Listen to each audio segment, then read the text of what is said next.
warahmatullahi wabarakatuh. Halo semuanya. Kalian tahu nggak? Saat ini kita sedang mengalami darurat sampah pangan yang diakibatkan oleh boros pangan. So, apa sih boros pangan itu?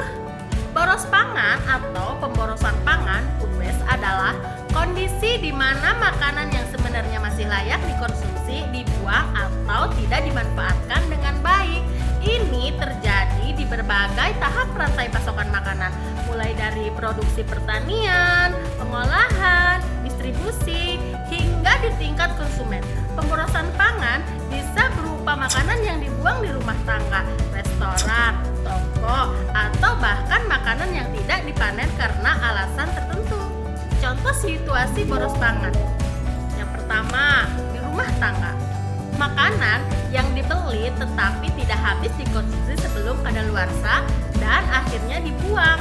Jadi, habiskan makananmu ya. Daripada dibuang, mending dibagikan ke tetangga atau mereka yang membutuhkan, ya kan? Yang kedua, di restoran. Porsi makanan yang terlalu besar sehingga tidak habis dimakan oleh pelanggan. Yang ketiga, di pertanian. Hasil panen yang tidak dipanen atau dibuang karena tidak memenuhi standar estetika pasar. Misalnya, sayuran yang ukurannya tidak ideal. Terakhir adalah di toko atau di pasar. Produk makanan yang dibuang karena tidak laku dijual sebelum kadaluarsa. Penyebab pemborosan pangan. Yang pertama, panen berlebihan. Petani sering sekali menanam lebih banyak dari yang dibutuhkan untuk mengantisipasi kegagalan panen. Yang kedua, distribusi dan penyimpanan. Kesalahan dalam perencanaan logistik atau keterlambatan dalam transportasi dapat menyebabkan makanan rusak atau kadaluarsa sebelum sampai ke konsumen. Yang ketiga, penjualan retail. Kebijakan estetika supermarket yang sering kali hanya menerima produk yang tampak sempurna sehingga buah atau sayuran yang cacat tetapi masih layak konsumsi dibuang. Dan promosi yang berlebihan di mana diskon besar-besaran atau promosi beli satu gratis satu dapat mendorong konsumen membeli lebih banyak dari yang mereka butuhkan, yang kemudian berakhir sebagai limbah.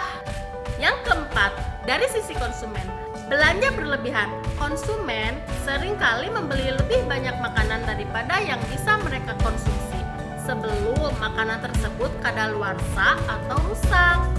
Dan porsi yang berlebihan, memasak atau menyajikan porsi makanan yang terlalu besar seringkali berakhir dengan sisa yang tidak dimakan.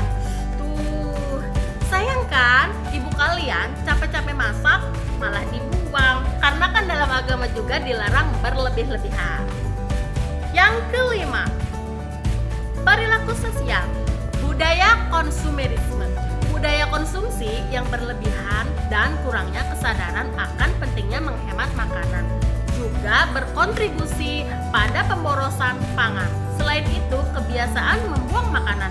Banyak orang terbiasa membuang sisa makanan daripada menyimpannya untuk dikonsumsi nanti. Padahal bisa kan kalau ada nasi bekas malam, paginya dibikin nasi goreng, ya kan? Kerugian boros pangan. Yang pertama, dampak ekonomi. Kerugian finansial.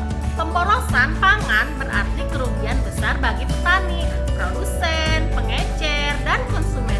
Menurut data, Indonesia membuang sekitar 23-48 juta ton makanan per tahun, yang setara dengan kerugian finansial hingga miliaran rupiah. Yang kedua, dampak lingkungan. Sampah pangan yang membusuk di tempat pembuangan akhir atau TPA menghasilkan metana, gas rumah kaca yang lebih berpotensi memanaskan iklim dibanding karbon dioksida. Ini berkontribusi terhadap perubahan iklim yang semakin terasa di Indonesia. Yang ketiga, dampak sosial. Pemborosan pangan memperparah ketidakadilan ini, di di mana di satu sisi ada makanan yang dibuang, sementara di sisi lain ada masyarakat yang kelaparan. Aduh, kasihan banget nih. Pemborosan pangan mengancam ketahanan pangan nasional karena sumber daya yang diperlukan untuk memproduksi pangan menjadi kurang efisien. Ketika produksi pangan tidak diimbangi dengan konsumsi yang bijak, ketahanan pangan nasional bisa terancam. Tips mengatasi boros pangan yang bisa kamu lakukan. Yang pertama, makan secukupnya sesuai kebutuhan, jangan berlebihan. Yang kedua, habiskan makanan yang ada. Jika tidak habis, bagikan ke orang-orang yang membutuhkan. Yang ketiga, belanja pangan sesuai kebutuhan, tidak berlebihan. Yang keempat, simpan dan bawa makanan selesai acara. Yang kelima, jangan gengsi untuk menghabiskan makanan. Stop boros pangan mulai dari piring kita. Assalamualaikum warahmatullahi wabarakatuh.